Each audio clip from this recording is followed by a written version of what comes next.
The journey continues. We are now in Málaga.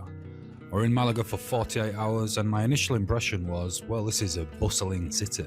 Tall buildings, high streets, lots and lots of shops, and thousands of people having a good time.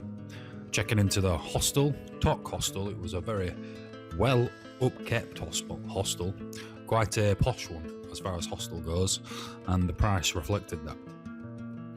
This is the first day I checked into the hostel, now just wandering around, getting my bearings of the place. Wandering up the harbour, quite a beautiful town, although slightly underwhelming when I first arrived to Málaga. This is Michael, the idiot who got a triangle tattooed on his leg for 50 euros. Show the train. Terrible. An absolute disgrace. And here is the architecture of Málaga. Absolutely fantastic.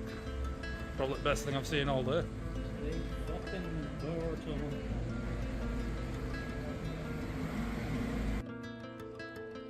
Exploring Malaga's nightlife on day one, I think we mostly ended up in tourist traps, to be fair, and I think that put a little bit of a bad taste in both mine and my friend Michael's mouths. We ended up in a nightclub. What is that? What is that building? I don't have a fucking clue. Some type of fortress, castle.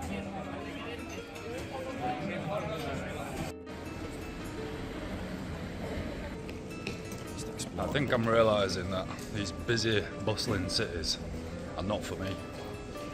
But I'm going to explore today. I'm going to give Málaga a second chance because I was late arriving yesterday, so I don't really know what it's all about. This looks pretty cool. Some old historical building, Santa Pula. So we checked out of the hotel, now we're wandering around Centro Histórico in Málaga, basically the historical centre. And it is quite beautiful, I must say. Church, onwards and upwards. I need to go find food and I need to plan what I'm going to be doing with the rest of my time. So, onwards we go.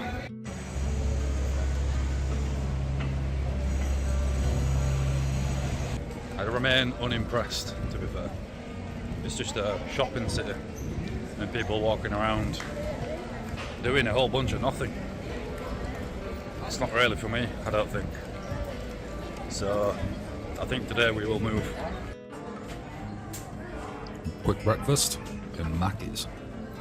I think one of the good things you learn about solo travel is you learn what you like and what you don't like. And I relearned that I like Mackey's breakfasts, and I learned that I'm not quite a fan of heavily tourist areas, heavily, places centered around shopping and things like that, where materialism seems to be on brand. I think I like to see historical things, I like to see things with a lot of history. I think Málaga is more for people who are simply looking to spend loads of money, walk around shops, maybe enjoy a bit of beach time. But yeah, I think I'm coming to the realisation that it's not really for me. It's nice, it's pretty, very pretty, Nice long paths, long pedestrianised areas, little park, trees and shit. Go to the beach now and see what that's all about, but a bit underwhelmed, to say the least.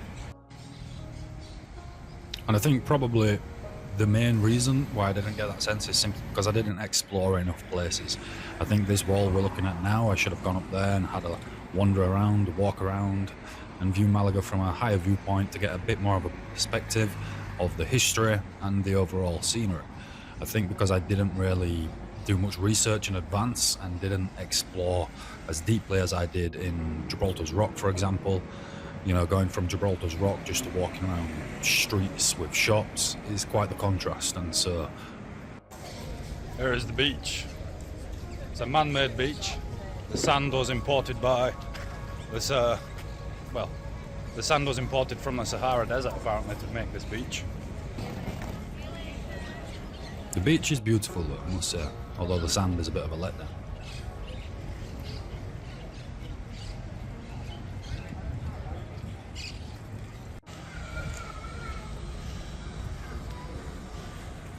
But as you can tell, it's very, very busy.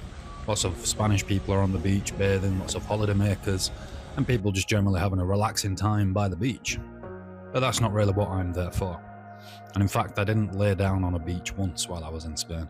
But as you can tell by looking at the sand, it just doesn't quite look like sand. It looks like grit, which I was rather unimpressed by. Although the water was clear and cool, and it was a very good experience overall walking around 1 hour along the coastline. This place is almost as good as Centenary Square in Bradford. Not bad at all. Not quite as good though.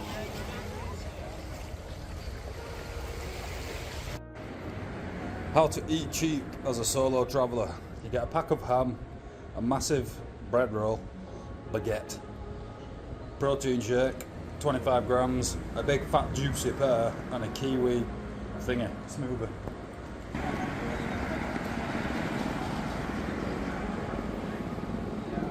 And you find the nearest wall or wherever to consume your goods because they will be melting momentarily.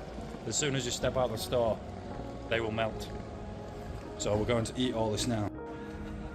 After eating some food, I noticed that a bite on my leg was leaking yellow pus, so I went to the pharmacy, got some sterile spray, and cleaned up my leg, sprayed my leg, got some plasters, then found a hotel to stay in, which was €200, and here we are now. This was a place which I just needed a good reset because I'd had a lack of sleep since setting off on the previous Tuesday, and I just needed somewhere to rest. And because it's August, middle of August, prime time, and on the day booking, I had to shell out €200 for this hotel, which, you know, in retrospect, I probably should have just gone somewhere a bit cheaper. But when it's all said and done, I think it's not so bad. It's not something I would do again on the fly unless I really, really needed to, because €200 for one night is pretty expensive, and it's not something which I had planned to do, but something which I found quite necessary just to have a proper reset, especially after getting a pretty bad bite on my leg opening up. It was a very nice hotel, I must say. Nice views on the rooftop, nice rooms, nice showers. Everything was good about this hotel, and of course I maximised my stay here. I utilised every utility. There's the lobby. Going out for the last night in Málaga, and we saw this beautiful horse parade. They were going into the bull ring to do some type of show which happens once a year.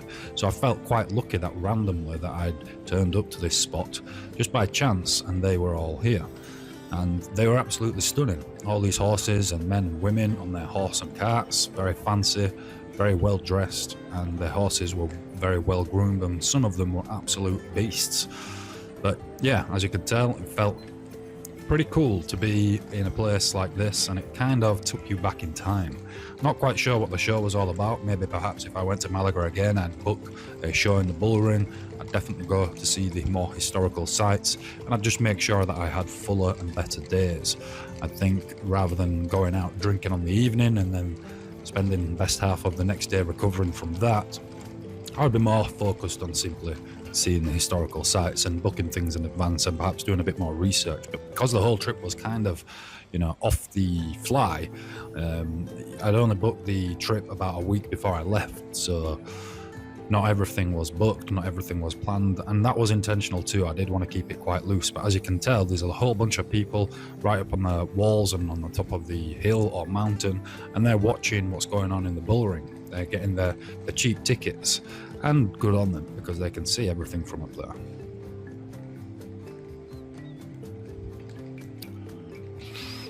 There was a few nice pubs and bars and cafes around this point, which weren't too expensive either, which I thought was quite good, whereas the historical centre is a bit more expensive and a bit more of a tourist trap. So I'd recommend, if you go into Malaga, find your way to the bull ring and maybe go for some bevies around there, you know, because you're going to find things a lot more reasonable, and there is a lot of places to explore. There's Irish pubs, there's nice bars and cafes and things like that.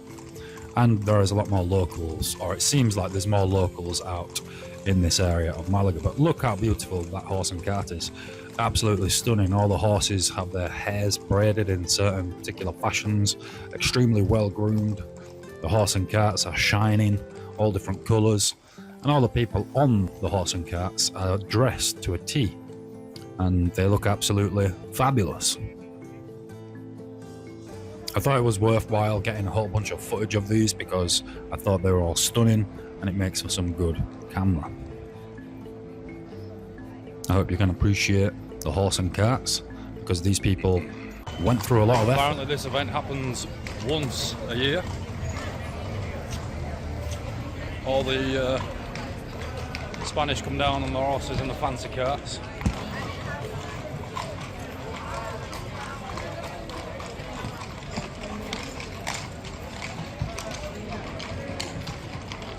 It just so happens I come at the right time.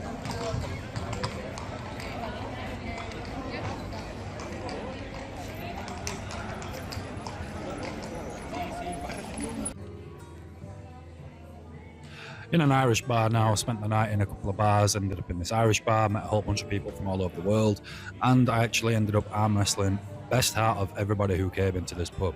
It's a bit quiet at this point, but there was a bunch of Colombians, there were some French people, Spanish people, some locals, some people from out of town, and all these people who I'm pointing at now, I arm wrestled them all and I beat them all, which I thought was quite a good way of spending my time in an Irish pub. And then these three fellas here, I ended up joining their darts and having them arm wrestles as well, and of course beating them all at arm wrestles too. And I should say that I'm a well-trained person, and I enjoy arm wrestling, and so it's only normal that I beat the average person in a pub in an arm wrestle.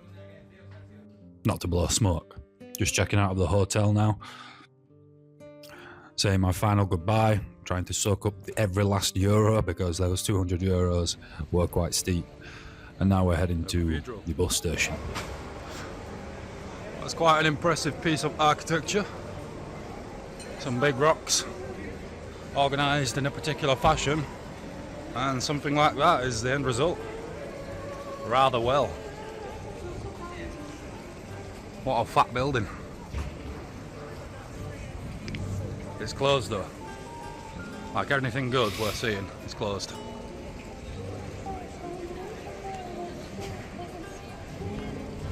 Pretty I should cool. really give her a euro, but I'm not gonna. I should have just given her a euro.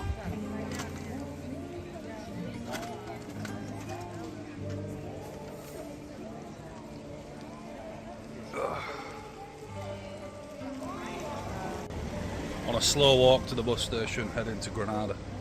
Just going to walk through the town a little bit, see a little bit more of it. Although I do. But yeah, I think I learned something in Malaga. I think I learned that I like places with history, with culture, with scenic and beautiful views. I like places where I can learn something. I like to see wonderful architecture, which I did in Malaga. It does have some wonderful architecture. But I think I learned that I like less touristy areas, or at least with fewer people, not where there's just thousands and thousands of people streaming up and down every single street, because it kind of doesn't let you experience the place properly, you know. And I think I did end up in a very tourist central area, a place where people just generally walk about doing a whole bunch of nothing, as I've said already. So next time if I go to Malaga, which I may do, I'll probably definitely, like I said before, book more places in advance, or at least have a list of things that I want to go and see, rather than just sort of turning up on the fly and exploring. Although I do think turning up on the fly and exploring is sometimes the best thing to do. But I think when you're limited for time, and you try and squeeze things in, and certain things, unexpected things happen, then you have to plan around that, and you have to just do what you can as and when.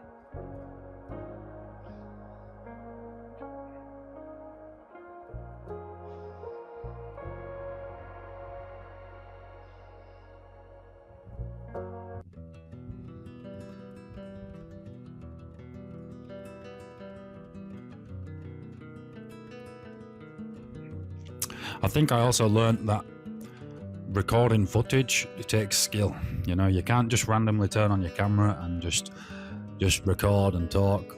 There is actually skill involved, which of course I already knew, but I think I learned, or at least throughout the entire trip, I learned that there are certain angles, certain ways you move the camera, certain things you can say, and certain just frames and all sorts of things you can do with the camera to make the videos that you're going to produce a lot better. And so I think the next time I produce a travel vlog, the next time I go somewhere, I'll be a lot more conscious of this.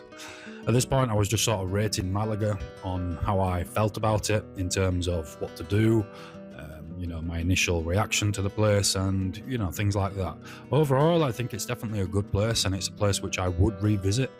But again, I don't think it's the sort of place which I would want to spend a week. I think I would go there for maybe 2 or 3 days. I'd make sure I see all the sites that I want to see, and then I would move on swiftly, you know.